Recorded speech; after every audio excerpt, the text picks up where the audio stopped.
Welcome to నక్షత్ర success academy. ఈరోజు మనం రాజ్యాంగం, దాని అర్థం, అవి ఎన్ని రకాలుగా ఉన్నాయి ప్రపంచంలో అనే అంశాన్ని మనం డిస్కస్ చేద్దాం. ముఖ్యంగా ప్రపంచంలో రాజ్యాంగాల యొక్క ఏర్పాటు ఎలా జరిగింది, రాజ్యాంగం అనేటువంటిది ఎంత ప్రాధాన్యతతో కూడుకున్నటువంటి అంశం అనేటువంటిది మనం తెలుసుకోవాల్సిన అవసరం కూడా ఉంది. ముఖ్యంగా ఆధునిక ప్రపంచ దేశాల ఏర్పాటు తర్వాత రాజ్యాంగాల ఆవశ్యకత అనేటువంటిది పెరిగింది. ఆధునిక ప్రజాస్వామ్య దేశాలు అన్నీ కూడా రాజ్యాంగాన్ని ఏర్పాటు చేసుకొని రాజ్యాంగబద్ధంగా ఆయా దేశాల్లో పరిపాలన కొనసాగించడం అనేటువంటిది జరుగుతుంది. ప్రపంచంలో ప్రతి దేశము రాజ్యాంగాన్ని ఏర్పాటు చేసుకొని రాజ్యాంగబద్ధంగా పరిపాలన కొనసాగిస్తున్న నేపథ్యంలో ఆ రాజ్యాంగాలు ఆ దేశంలో మౌలిక శాసనంగా, మౌలిక చట్టంగా మనం చెప్పుకోవడం అనేటువంటిది జరుగుతుంది. అదేవిధంగా ఆధునిక ప్రజాస్వామ్య దేశాల మనుగడ కూడా దేనిపైన ఆధారపడి ఉంటుంది అంటే రాజ్యాంగం పైన ఆధారపడి ఉంటుంది. కేవలము ప్రజాస్వామ్యాల మనుగడ మాత్రమే కాదు, ఆ దేశాల్లో ఉన్నటువంటి ప్రజల యొక్క మనుగడ కూడా దేనిపైన ఆధారపడి ఉంటుందంటే రాజ్యాంగం పైన ఆధారపడి ఉంటుంది. ప్రజల జీవితంలో రాజ్యాంగం అనేది అంతర్భాగం. ప్రజలు అనేటువంటి వాళ్ళు సమగ్రాభివృద్ధి అనేటువంటిది జరగాలి అంటే ప్రజలు ఆ రాజ్యాంగం పైన అవగాహన కలిగి ఉండాల్సినటువంటి అవసరం కూడా ఉంటుంది. రాజ్యాంగం మాకు సంబంధం లేదని, రాజ్యాంగంతో మాకు పనేంటని, ఇలాంటి యొక్క మాటలు మనం తరచూ చూస్తూ ఉంటాం. కానీ ప్రతి వ్యక్తికి రాజ్యాంగంతో సంబంధం అనేది ఉంటుంది. అది ప్రత్యక్షంగా కావచ్చు, పరోక్షంగా కావచ్చు. అందుకనే దేశంలో నివసించేటువంటి ప్రతి పౌరుడు రాజ్యాంగం పైన అవగాహన, ప్రాథమిక అవగాహన కలిగి ఉండాల్సిన అవసరం కూడా ఉంది. ప్రతి దేశంలో నివసించే ప్రజల్లో భిన్న రకాల ప్రజలు ఉంటారు. హిందువులు, ముస్లింలు, క్రిస్టియన్లు అని ఇలా అనేక రకాల ప్రజలు మనం చూస్తూ ఉంటాం. ప్రతి మతానికి ఒక పవిత్ర గ్రంథం అనేటువంటిది మనం చూస్తూ ఉన్నాం. హిందువులకి భగవద్గీత, ముస్లింలకి ఖురాన్, అదే క్రిస్టియన్లకి బైబుల్, ఇలా ఒక పవిత్ర గ్రంథాలు ఏదైతే ఉంటాయో ఆ పవిత్ర గ్రంథాలని ఆ మతం ప్రజలు ఏ విధంగా అయితే గౌరవిస్తారో, ఏ విధంగా అయితే తెలుసుకుంటారో, అదే విధంగా ఒక దేశంలో నివసించేటువంటి ప్రజలందరి యొక్క పవిత్ర గ్రంథంగా మనం దేని చెప్తామంటే రాజ్యాంగాన్ని చెప్తాం. కాబట్టి ప్రతి వ్యక్తి తప్పనిసరిగా రాజ్యాంగం పైన ప్రాథమిక అవగాహన కలిగి ఉండాలి. ఇంకా పోటీ పరీక్షల్లో పాల్గొనేటువంటి అభ్యర్థులు, పోటీ పరీక్షల్లో పాల్గొనడానికి ప్రిపేర్ అయ్యే అభ్యర్థులు తప్పనిసరిగా రాజ్యాంగాన్ని విశ్లేషణాత్మకంగా, సమగ్రంగా అధ్యయనం చేయాల్సినటువంటి అవసరం కూడా ఉంటుంది. మరొక విషయం ఏంటిదంటే, నువ్వు పోటీ పరీక్షల్లో విజయం సాధించిన తర్వాత కూడా, నువ్వేదైనా అధికారిగా బాధ్యతలు చేపట్టిన తర్వాత కూడా ఆ బాధ్యతల్ని సమర్థవంతంగా, సక్రమంగా నిర్వర్తించాలి అంటే నీకు తప్పనిసరిగా రాజ్యాంగం పైన అవగాహన అనేటువంటిది అవసరము. కాబట్టి ఇంత ప్రాధాన్యతతో కూడుకున్నటువంటి అంశం రాజ్యాంగం. కాబట్టి ఆ రాజ్యాంగం గురించి మనం తెలుసుకోవాల్సినటువంటి అవసరం ఉంది. కాబట్టి ఈరోజు మనం రాజ్యాంగం అనే అంశాన్ని డిస్కస్ చేయాలని చెప్పేసి అనుకుంటున్నాం. సో రాజ్యాంగాన్ని ఆంగ్లంలో ఏమని పిలుస్తారు అంటే కాన్స్టిట్యూషన్.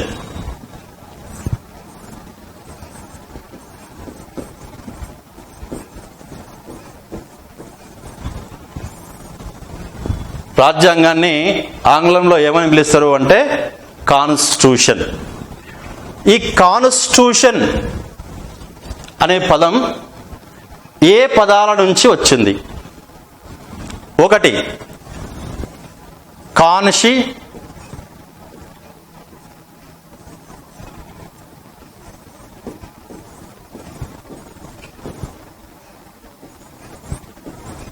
కాన్స్టిట్యూషియో. కాన్స్టిట్యూషియో అనేటువంటి ఫ్రెంచి పదం కాన్స్టిట్యూషియో అనేటువంటి ఫ్రెంచి పదం. ఈ కాన్స్టిట్యూషియో అనేటువంటి ఫ్రెంచి పదానికి అర్థం ఏంటిదంటే టు ఎస్టాబ్లిష్.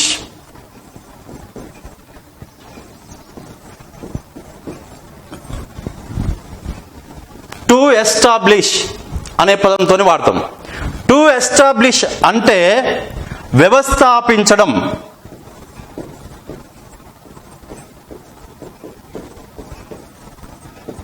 వ్యవస్థాపించడం. టు ఎస్టాబ్లిష్ అంటే వ్యవస్థాపించడం. వ్యవస్థాపించడం అంటే ఏమి వ్యవస్థాపించడము? ఏమి వ్యవస్థాపించడం అంటే నియమ నిబంధనలు. నియమ నిబంధనలు. నియమ నిబంధనలు. సో సింపుల్గా కాన్స్టిట్యూషన్ అనే పదం కాన్స్టిట్యూషియో అనే ఫ్రెంచి పదం నుంచి ఆవిర్భవించింది. ఫ్రెంచి పదానికి అర్థం ఏంటంటే టు ఎస్టాబ్లిష్. టు ఎస్టాబ్లిష్ అంటే దాని తెలుగులో వ్యవస్థాపించడం. వ్యవస్థాపించడం అంటే దేన్ని వ్యవస్థాపించాలి? దేన్ని వ్యవస్థాపించాలి అంటే నియమ నిబంధనని వ్యవస్థాపించాల్సిన అవసరం ఉంటుంది. సో అదేవిధంగా ఇంకొక పదం కాన్స్టిట్యూషియోతో పాటు కాన్షి,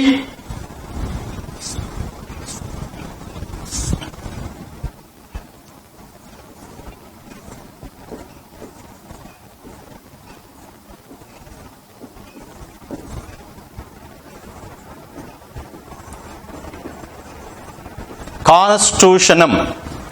కాన్స్టిట్యూషనం అనే పదం ఏంటిది అంటే లాటిన్ పదం. కాన్స్టిట్యూషనం అనే లాటిన్ పదం. కాన్స్టిట్యూషన్ అనే లాటిన్ పదానికి అర్థం కూడా ఏంటిదంటే నియమ నిబంధనల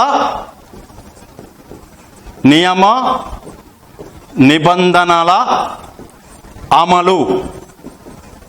నియమ నిబంధనల అమలు. ఈ నియమ నిబంధనల అమలు. సో మీరు ఒకసారి గమనిస్తే కాన్స్టిట్యూషియో అనే పదం నియమ నిబంధనల గురించి తెలియజేస్తుంది. కాన్స్టిట్యూషనిజం అనేటువంటి పదము నియమ నిబంధనల గురించి తెలియజేస్తుంది. సో సింపుల్గా ఈ రెండు పదాల నుంచి కాన్స్టిట్యూషన్ అనే ఫ్రెంచ్ పదం, కాన్స్టిట్యూషనం అనేటువంటి లాటిన్ పదం, ఈ రెండు పదాల నుంచి ఆవిర్భవించినటువంటి పదం ఏంటిదంటే కాన్స్టిట్యూషన్. ఈ కాన్స్టిట్యూషన్ అనేటువంటి పదాన్ని తెలుగులో ఏమని పిలుస్తారు అంటే రాజ్యాంగం. మరి రాజ్యాంగం అంటే అర్థం ఏంటిది? రాజ్యాంగాన్ని ఏమని పేర్కొంటారు అంటే జనరల్గా మనము రాజ్యాంగము అంటే ఇప్పుడు ఏమని చెప్పాలి అంటే నియమ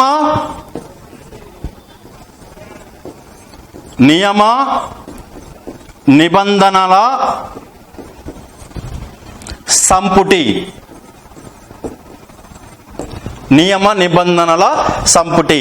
సో ఇక రాజ్యాంగం అంటే సింపుల్గా నియమ నిబంధనల సంపుటిగా పేర్కొంటాం. నియమ నిబంధనల సంపుటి అనే దాని వాడుక భాషలో అసలు రాజ్యాంగం అంటే ఏంటిది అంటే, సో నియమ నిబంధన ఏం తెలియజేస్తాయి అంటే ఏం చేయాలో ఏం చేయకూడదో తెలియజేస్తాయి.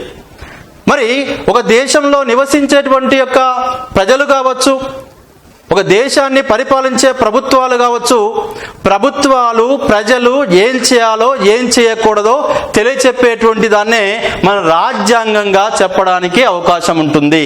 సో ఇది వాస్తవంగా ఆధునిక ప్రపంచ దేశాల ఏర్పాటు తర్వాత ఈ రాజ్యాంగం అనేటువంటి యొక్క వ్యవస్థ ఆవిర్భవించింది.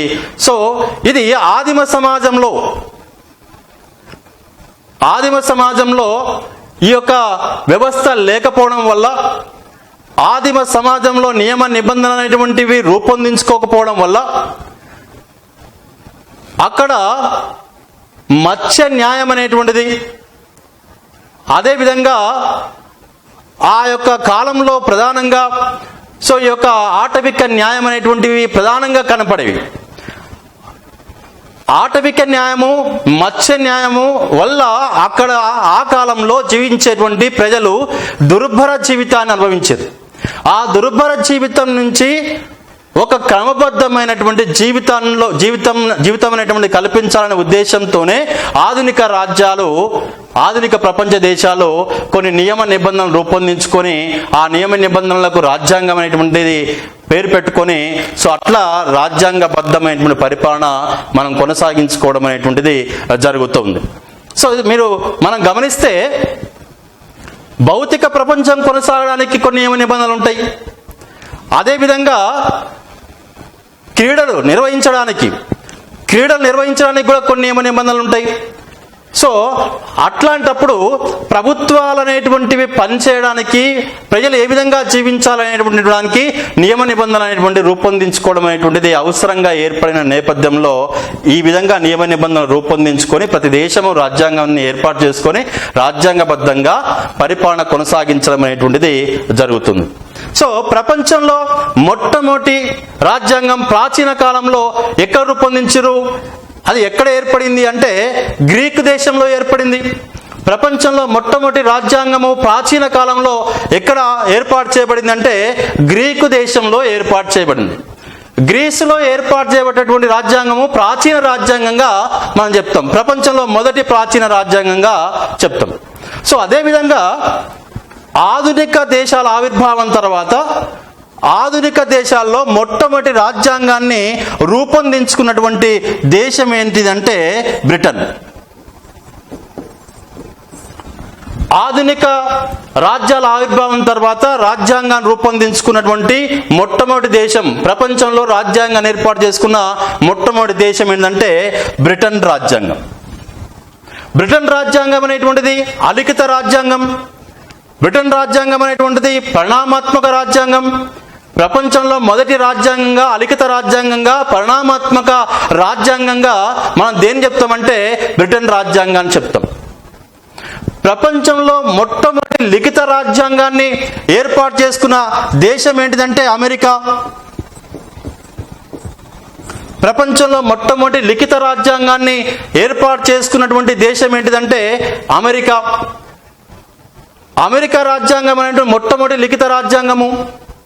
ప్రపంచంలో అతి చిన్న రాజ్యాంగం కూడా ఏంటిదంటే చిన్న రాజ్యాంగం. ప్రపంచంలో అతి చిన్న రాజ్యాంగం కూడా అమెరికా రాజ్యాంగం. ప్రపంచంలో ఉన్న రాజ్యాంగాల్లో అత్యంత దృఢమైనటువంటి రాజ్యాంగం అని ఏ రాజ్యాంగాన్ని పిలుస్తామంటే అమెరికా రాజ్యాంగాన్ని పిలుస్తాం.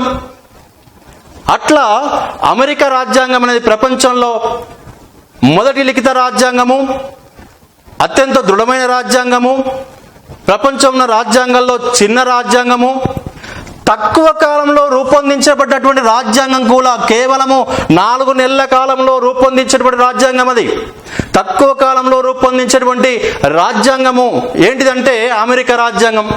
కేవలం 4 నెలల కాలంలోనే అమెరికా రాజ్యాంగ రూపకల్పన జరిగింది. ఉదాహరణకి భారత రాజ్యాంగాన్ని రూపొందించడానికి ఎంతకాలం పట్టిందంటే 2 సంవత్సరాల 11 నెలల 18 రోజుల కాలం పట్టింది. 2 సంవత్సరాల 11 నెలల 18 రోజుల కాలం భారత రాజ్యాంగాన్ని రూపొందించడానికి పట్టింది. మరి ప్రపంచంలో ఎక్కువ కాలము రాయబడ్డటువంటి, ప్రపంచంలో ఎక్కువ కాలము రాయబడ్డటువంటి రాజ్యాంగం ఏదంటే ఆస్ట్రేలియా రాజ్యాంగం. ఆస్ట్రేలియా రాజ్యాంగాన్ని రూపొందించడానికి సుమారు 9 సంవత్సరాల కాలం పట్టింది. సింపుల్గా ప్రపంచంలో మొదటి రాజ్యాంగాన్ని ఏర్పాటు చేసుకున్న దేశము బ్రిటను, మొదటి లిఖిత రాజ్యాంగాన్ని ఏర్పాటు చేసుకున్న దేశము అమెరికా. ప్రపంచంలో తక్కువ కాలంలో రాయబడ్డటువంటి రాజ్యాంగము అమెరికా రాజ్యాంగము, ప్రపంచంలో ఎక్కువ కాలంలో రాయబడ్డటువంటి రాజ్యాంగము ఆస్ట్రేలియా రాజ్యాంగము. భారత రాజ్యాంగము రూపొందించడానికి ఎంత సమయం పట్టిందంటే 2 సంవత్సరాల 11 నెలల 18 రోజులు, సుమారు 3 సంవత్సరాల కాలం పట్టింది. ఇలా ప్రపంచంలో రాజ్యాంగాల ఏర్పాటు అనేటువంటిది, ఆవిర్భావం అనేటువంటిది జరిగింది. మనము ఇంతసేపు రాజ్యాంగం అనేటువంటి ఒక పదాన్ని వాడుతున్నాం. వాస్తవంగా ఈ యొక్క రాజ్యాంగం అనే పదాన్ని మొట్టమొదటిసారిగా ఎవరు ఉపయోగించరు అనేటువంటి విషయాన్ని మనం తెలుసుకోవాల్సినటువంటి అవసరం కూడా ఉంది.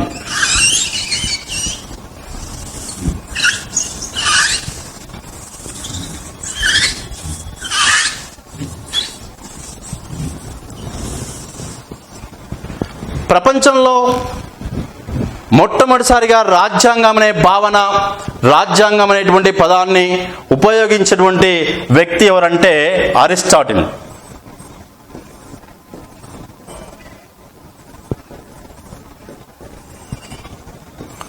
ప్రపంచంలో మొట్టమొదటిసారిగా రాజ్యాంగం అనే పదాన్ని, రాజ్యాంగం అనే భావనని ఉపయోగించినటువంటి వ్యక్తి ఎవరంటే అరిస్టాటిల్. సో అరిస్టాటిల్ అనే వ్యక్తి రాజనీతి శాస్త్ర పితామహుడు కూడా. రాజ్యాంగం అనే పదాన్ని ఉపయోగించినటువంటి వ్యక్తి మాత్రమే కాదు, రాజ్యాంగం అనే పదాన్ని మొట్టమొదటిసారిగా అరిస్టాటిల్ ఉపయోగించడం అనేటువంటిది మాత్రమే కాదు, రాజనీతి శాస్త్ర పితామహుడిగా గుర్తించబడ్డ వ్యక్తి కూడా ఎవరు అంటే అరిస్టాటిల్. కేవలం రాజనీతి శాస్త్ర పితామహుడుగానే మనకు పరిచయం కాదు. ప్రపంచంలో చాలా శాస్త్రాలకి, ఈవెన్ జీవశాస్త్రము, జంతు శాస్త్రము, ఇలాంటి అనేక శాస్త్రాలకి పితామహుడుగా కొనసాగుతున్నటువంటి వ్యక్తి ఎవరంటే అరిస్టాటిల్. కాబట్టి ప్రపంచంలో అరిస్టాటిల్ని జనరల్గా ఏమని వాడతారు అంటే సకల శాస్త్రాల పితామహుడు అనే పదంతో కూడా పిలుస్తారు ఆయన్ని. సకల శాస్త్రాల పితామహుడు అంటే చాలా శాస్త్రాలకు ఆయన పితామహుడుగా ఉండరు కాబట్టి సకల శాస్త్రాల పితామహుడు కూడా అని పిలుస్తాము. అరిస్టాటిల్ని నడుస్తున్నటువంటి విశ్వవిద్యాలయంగా కూడా పేర్కొంటారు. కాబట్టి అలా అరిస్టాటిల్ అనేటువంటి వ్యక్తి ప్రఖ్యాతి చెందిన వ్యక్తి. సో అట్లా అరిస్టాటిల్ అనేటువంటి వ్యక్తి మొట్టమొదటిసారిగా ప్రపంచంలో రాజ్యాంగం అనే పదాన్ని ఉపయోగించడం అనేటువంటి జరిగింది. అరిస్టాటిల్ రాసేటువంటి పుస్తకాల్లో ప్రధానమైనటువంటి పుస్తకాలు అనేకం ఉన్నప్పటికీ ప్రధానమైన పుస్తకాలని ఒక 4-5 పుస్తకాలు మనం తీసుకుంటే, ముఖ్యంగా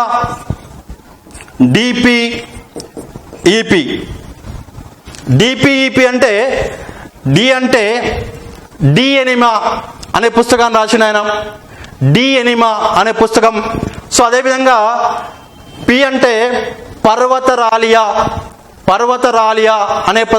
అనే పుస్తకాన్ని రాసిండు ఆయన. సో అదేవిధంగా ఈ అంటే ఎథిక్స్ అనే పుస్తకాన్ని కూడా రాసిండు. సో అదేవిధంగా పి అంటే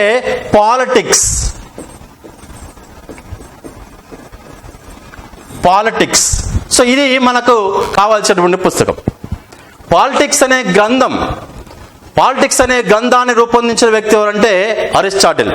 సో క్రీస్తు పూర్వం 4వ శతాబ్దంలో గ్రీకు నగర రాజ్యాల్లో 158 నగర రాజ్యాల అధ్యయనం తర్వాత పాలిటిక్స్ అనే పుస్తకంలో ఈ యొక్క రాజ్యాంగం అనే పదం అరిస్టాటిల్ ఉపయోగించింది. సో ఈ పాలిటిక్స్ అనే పుస్తకంలోనే రాజ్యాంగాల వర్గీకరణ, ప్రభుత్వాల వర్గీకరణ, శాస్త్రీయంగా ప్రభుత్వాల వర్గీకరణ అనేటువంటిది మనకి యొక్క పాలిటిక్స్ అనే పుస్తకంలో కనబడుతుంది. కాబట్టి పాలిటిక్స్ అనేటువంటి గ్రంథం ద్వారా 158 నగర రాజ్యాంగాల అధ్యయనం చేసిన తర్వాత ఈ పుస్తకం రాయడం జరిగింది. ఈ పుస్తకంలోనే మొదటిసారిగా రాజ్యాంగం అనేటువంటి పదాన్ని అరిస్టాటిల్ ఉపయోగించడం అనేటువంటిది జరిగింది. సో మరి వాస్తవంగా అరిస్టాటిల్ గురువు ప్లాటో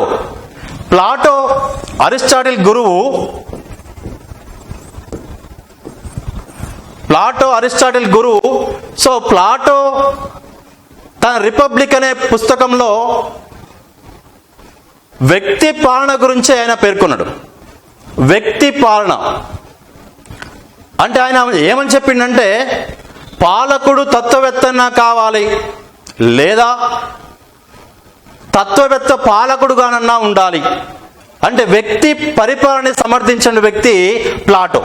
కానీ ప్లాటో శిష్యుడిగా ఉన్నటువంటి అరిస్టాటిల్ మాత్రము వ్యక్తి పరిపాలన సరైంది కాదు అన్నాడు.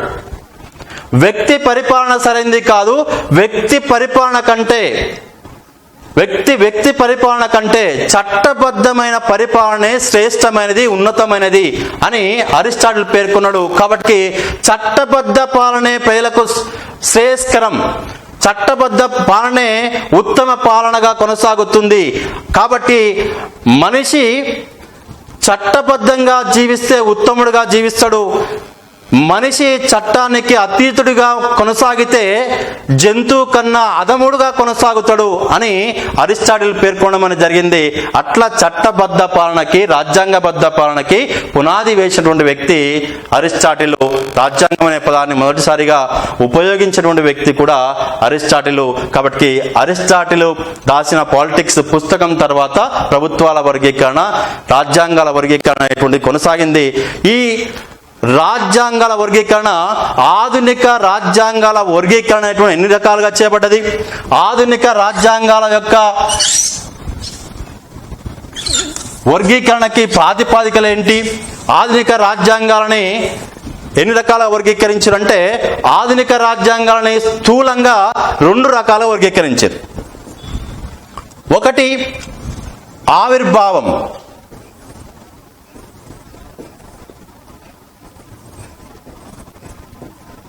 ఆవిర్భావాన్ని అనుసరించి.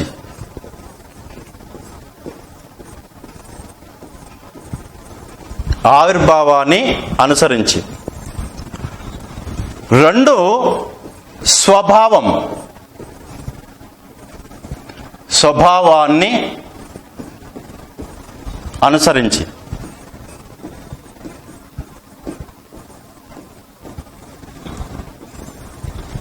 ఒకటి ఆవిర్భావాన్ని అనుసరించి, 2 స్వభావాన్ని అనుసరించి ఆధునిక రాజ్యాంగాల వర్గీకరణ స్థూలంగా ఎన్ని రకాలుగా చేయబడిందంటే 2 రకాలుగా చేయబడింది. ఒకటి ఆవిర్భావం అనుసరించి, రెండోది స్వభావాన్ని అనుసరించి. ఆవిర్భావాన్ని అనుసరించి అంటే రాజ్యాంగాల యొక్క ఆవిర్భావం అనేటువంటిది ఆధారం చేసుకొని మళ్ళీ రాజ్యాంగాల వర్గీకరణ చేయబడింది. సో ఆవిర్భావం అనుసరించి రాజ్యాంగాల వర్గీకరణ ఎన్ని రకాలుగా చేయబడిందంటే 5 రకాలుగా చేయబడింది. ఆవిర్భావం అనుసరించి రాజ్యాంగాల వర్గీకరణ ఎన్ని రకాలుగా చేయబడిందంటే 5 రకాలుగా చేయబడింది. అందులో ఒకటి పరిణామాత్మక.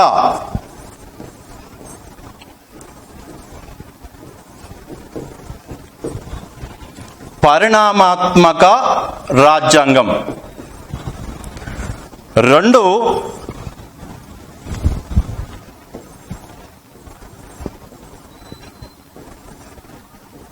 ఆమోదిత రాజ్యాంగం. 3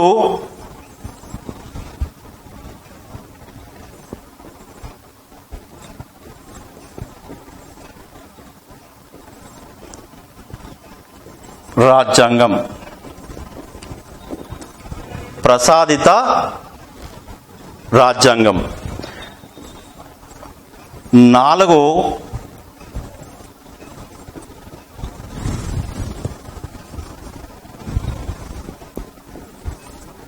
విప్లవ మూలక రాజ్యాంగం. విప్లవ మూలక రాజ్యాంగం. 5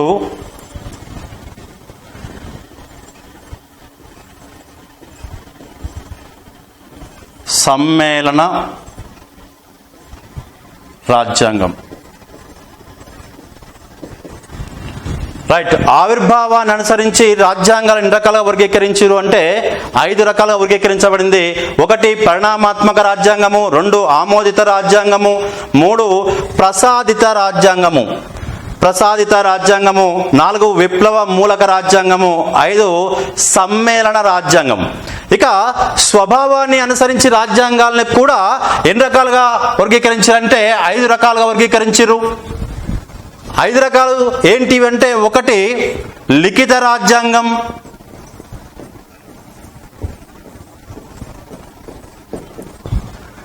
2 అలిఖిత రాజ్యాంగము,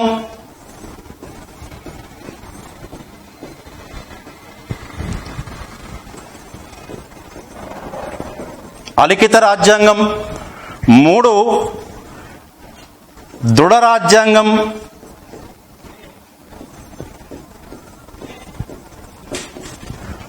4 అదృఢ రాజ్యాంగం,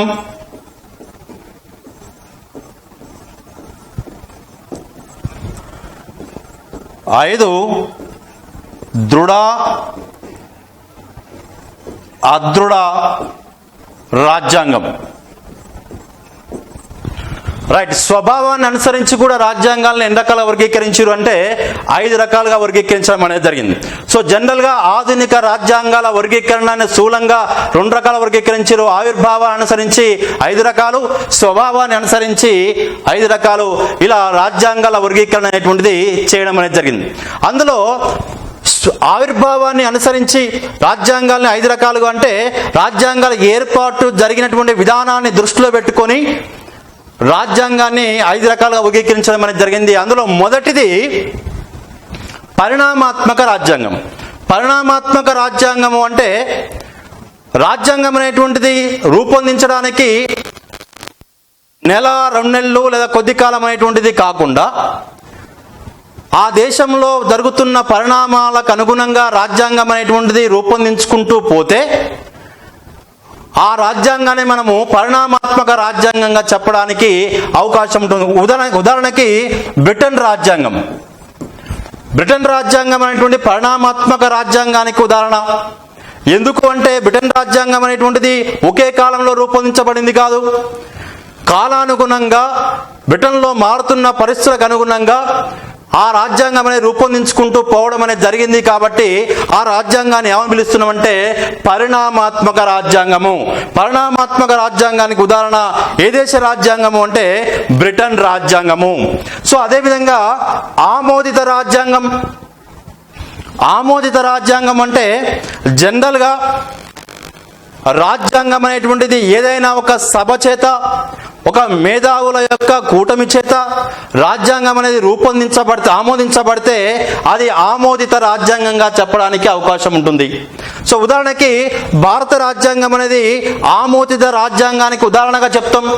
సో ఎందుకు అంటే భారత రాజ్యాంగం అనేది 1946 డిసెంబర్ 9న రాజ్యాంగ పరిషత్ అనేటువంటి ఏర్పాటు చేసుకోవడం అనేది జరిగింది. భారత రాజ్యాంగం రూపకల్పన కోసము రాజ్యాంగ పరిషత్ అని ఏర్పడ్డది. ఆ రాజ్యాంగ పరిషత్ అనేటువంటిది 1949 నవంబర్ 26వ తారీఖున భారత రాజ్యాంగాన్ని ఆమోదించింది. అంటే భారత రాజ్యాంగము భారత రాజ్యాంగ పరిషత్ చేత ఆమోదించబడింది కాబట్టి భారత రాజ్యాంగాన్ని ఏమని పిలవచ్చు అంటే ఆమోదిత రాజ్యాంగంగా పిలవడానికి అవకాశం ఉంటుంది. సో అదేవిధంగా ప్రసాదిత రాజ్యాంగం. ప్రసాదిత రాజ్యాంగం అంటే జనరల్గా ప్రపంచంలో చాలా దేశాలు బ్రిటన్ నుంచి స్వతంత్రాన్ని పొందినాయి. స్వతంత్రంతో పాటు రాజ్యాంగాన్ని కూడా పొందితే అప్పుడు ఆ రాజ్యాంగాలను ఏమని పిలుస్తామంటే ప్రసాదిత రాజ్యాంగాలు అని చెప్పేసి పిలవడానికి అవకాశం ఉంటుంది. ఇది ఒక బంపర్ ఆఫర్ అన్నట్టు. ఎందుకంటే స్వతంత్రం ఇవ్వడం జరుగుతుంది, స్వతంత్రంతో పాటు పరిపాలించుకోవడానికి రాజ్యాంగాన్ని కూడా ఇవ్వడం అనేది జరుగుతుంది. కాబట్టి ప్రసాదిత రాజ్యాంగాలకు ఉదాహరణ ఏంటిదంటే డెన్మార్క్ రాజ్యాంగం, స్వీడన్ రాజ్యాంగం, న్యూజిలాండ్ రాజ్యాంగం. ఈ దేశాలు స్వతంత్రం పొంది ఆ స్వతంత్రం పొందడంతో పాటుగా ఆ స్వతంత్రం పొందిన దేశం నుంచి రాజ్యాంగాలను కూడా పొందినాయి. కాబట్టి ఆ రాజ్యాంగాల్ని మనం ఏమని పిలుస్తాము అంటే ప్రసాదిత రాజ్యాంగాలు. సో ఇక నెక్స్ట్ విప్లవ మూలక రాజ్యాంగం. ఇది ఒక ప్రధానమైన అంశం. విప్లవ మూలక రాజ్యాంగం అంటే జనరల్గా ప్రపంచంలో విప్లవాలు జరిగి స్వతంత్రాన్ని పొంది లేదా విప్లవాల జరిగిన తర్వాత రాజ్యాంగాలు రూపొందించుకున్నటువంటి దేశాలు చాలా ఉన్నాయి. అందులో ప్రధానంగా అమెరికన్ విప్లవం అనేది చూసినాం మనం. అమెరికా విప్లవం ద్వారా అమెరికా రాజ్యాంగం రూపొందింది. ఫ్రెంచి విప్లవం ద్వారా ఫ్రెంచి రాజ్యాంగం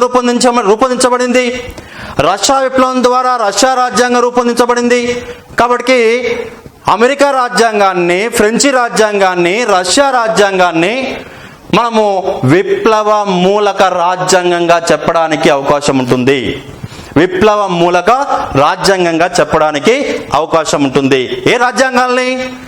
అమెరికా రాజ్యాంగము, ఫ్రెంచి రాజ్యాంగము, రష్యా రాజ్యాంగము, ఇవి విప్లవ మూలక రాజ్యాంగాలుగా పిలవడం అనేటువంటి జరుగుతుంది. ఇక నెక్స్ట్ చివరిగా సమ్మేళన రాజ్యాంగం. సమ్మేళన రాజ్యాంగము అంటే ప్రపంచంలో కొన్ని దేశాలు కలిసి ఉమ్మడిగా రాజ్యాంగాల ఏర్పాటు చేసుకోవడం అనేది జరిగితే, ఉమ్మడిగా రాజ్యాంగాలను రూపొందించుకుంటే ఆ రాజ్యాంగాల్ని మనం ఏమని పిలుస్తామంటే సమ్మేళన రాజ్యాంగంగా పిలవడానికి అవకాశం ఉంటుంది. ఉదాహరణకి యూరోపియన్ యూనియన్ ఏర్పడిన తర్వాత యూరోపియన్ యూనియన్లో అనేక దేశాలు కలిసి ఒక రాజ్యాంగం రూపొందించుకోవడం అనేది జరిగింది. అలా యూరోపియన్ యూనియన్ దేశాలు ఏర్పాటు చేసుకున్న రాజ్యాంగాలని ఏమని పిలుస్తామంటే సమ్మేళన రాజ్యాంగం అని చెప్పేసి పిలుస్తాం. సో ఇవి ఆవిర్భావాన్ని అనుసరించి రాజ్యాంగాల వర్గీకరణ. ఇక స్వభావాన్ని అనుసరించి రాజ్యాంగాల వర్గీకరణ కూడా 5 రకాలుగా మనం ఇక్కడ చెప్పుకోవడం అనేది జరుగుతుంది. అందులో ఒకటి లిఖిత రాజ్యాంగం. లిఖిత రాజ్యాంగము అంటే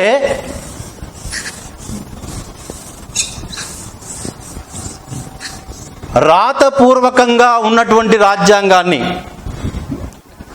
రాతపూర్వకంగా ఉన్నటువంటి రాజ్యాంగాన్ని లిఖిత రాజ్యాంగంగా పేర్కొనడానికి అవకాశం ఉంటుంది. అంటే మరి లిఖించకుండా కూడా రాజ్యాంగాలు ఉంటాయా అనేటువంటి అనుమానం కూడా రావచ్చు. ఉదాహరణకి మనం ఇవాళ బ్రిటన్ లాంటి రాజ్యాంగాలు తీసుకుంటే అవి లిఖించబడ్డటువంటి రాజ్యాంగాలుగా మనం చూడం. కాబట్టి సింపుల్గా లిఖిత రాజ్యాంగము అంటే రాతపూర్వకంగా ఉన్నటువంటి రాజ్యాంగము, ఒక డాక్యుమెంట్ రూపంలో, గ్రంథ రూపంలో ఉన్నటువంటి రాజ్యాంగాల్ని లిఖిత రాజ్యాంగాలుగా పేర్కొంటాము. ఉదాహరణకి అమెరికా రాజ్యాంగం, భారత రాజ్యాంగం, ఫ్రాన్స్ రాజ్యాంగం, ఈ రాజ్యాంగాలన్నీ కూడా లిఖిత రాజ్యాంగాలే. ప్రపంచంలో మొట్టమొదటి లిఖిత రాజ్యాంగాన్ని రూపొందించుకున్నటువంటి దేశం ఏంటిదంటే అమెరికా. అట్లా ప్రపంచంలో లిఖిత రాజ్యాంగాల యొక్క ఆవిర్భావం అనేటువంటి జరిగింది. ఇక రెండవ అంశం అలిఖిత రాజ్యాంగం. అలిఖిత రాజ్యాంగము అంటే రాతపూర్వకంగా లేకుండా కేవలము కొన్ని నియమ నిబంధనల చేత, ఆచారాల సాంప్రదాయాల రూపంలో రాజ్యాంగాలని కొనసాగితే అలాంటి రాజ్యాంగాలని మనం ఏమంటామంటే అలిఖిత రాజ్యాంగాలు అని చెప్పడానికి అవకాశం ఉంటుంది. ప్రపంచంలో మొట్టమొదటిసారిగా రాజ్యాంగాన్ని రూపొందించుకున్న దేశం ఏంటంటే మనం బ్రిటన్ అంటాం. మరి బ్రిటన్ రాజ్యాంగము లిఖిత రాజ్యాంగం, అలిఖిత రాజ్యాంగం అంటే బ్రిటన్ రాజ్యాంగం అనే అలిఖిత రాజ్యాంగం, ఇజ్రాయెల్ రాజ్యాంగం అనే అలిఖిత రాజ్యాంగం. కాబట్టి అలిఖిత రాజ్యాంగం అంటే రాతపూర్వకంగా లేనటువంటివి, ఆచార సాంప్రదాయ రూపంలో కొన్ని నియమ నిబంధనల చేత రూపొందించుకున్న రాజ్యాంగాలని, కొనసాగిస్తున్న రాజ్యాంగాల్ని మనము అలిఖిత రాజ్యాంగాలుగా చెప్పడానికి అవకాశం ఉంటుంది. ఇక మరొక అంశం దృఢ రాజ్యాంగం. దృఢ రాజ్యాంగము అంటే జనరల్గా సవరించే విధానం ఆధారంగా రాజ్యాంగాల్ని స్థూలంగా 2 రకాల వర్గీకరించారు, దృఢ, అదృఢ రాజ్యాంగాలు. సో మరి దృఢ రాజ్యాంగము అంటే సింపుల్గా సవరించడం అనేటువంటి కష్టంతో కూడుకొని ఉంటే, అంటే జనరల్గా ఉదాహరణకి ఒక రాజ్యాంగం రూపొందించిన తర్వాత మారుతున్న కాలానికి అనుగుణంగా రాజ్యాంగంలో ఏవైనా అంశాలు చేర్చాల్సి వచ్చినప్పుడు రాజ్యాంగాన్ని సవరించాల్సిన అవసరం ఉంటుంది.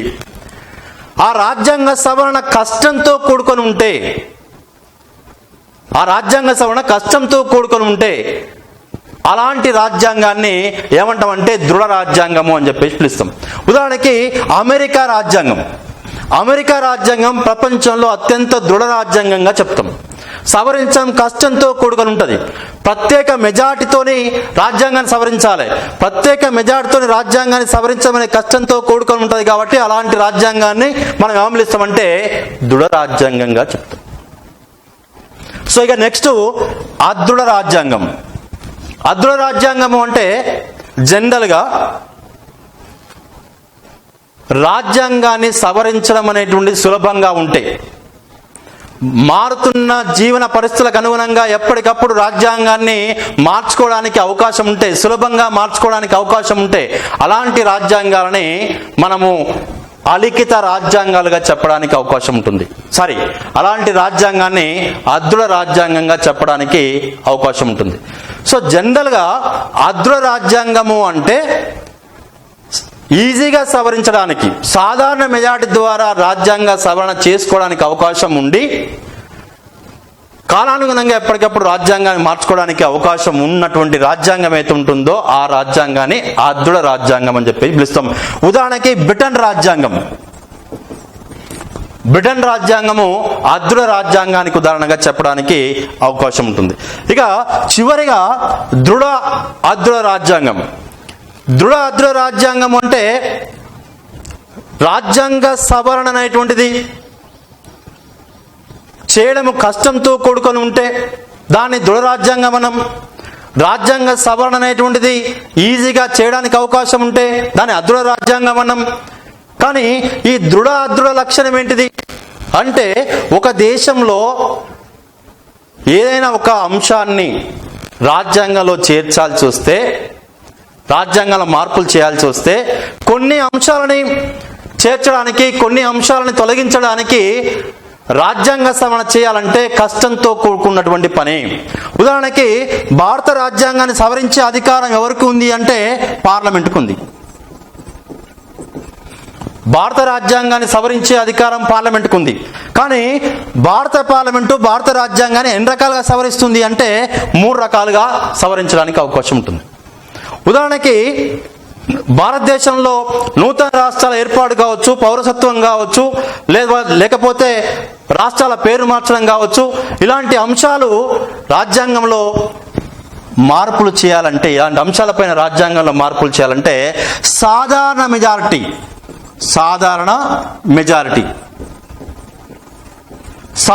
మెజారిటీ ద్వారా రాజ్యాంగంలో మార్పులు చేయవచ్చు. అట్లా భారత పార్లమెంటు సాధారణ మెజారిటీ ద్వారా కొన్ని అంశాలని రాజ్యాంగంలో మార్పులు చేర్పులు చేయడానికి అవకాశం ఉంటుంది. సో దాన్ని బట్టి భారత రాజ్యాంగాన్ని మనం అదృఢ రాజ్యాంగం అని చెప్పడానికి అవకాశం ఉంటుంది. ఇక మరొక అంశం ఏంటంటే, ఉదాహరణకి ప్రాథమిక హక్కులు, ఆదేశత్వాలు, రాష్ట్రపతి అధికారాలు, ప్రధానమంత్రి అధికారాలు, సుప్రీంకోర్టు అధికారాలు, ఇలాంటి అధికారాల్లో మార్పులు చేర్పులు చేయాలంటే తప్పనిసరిగా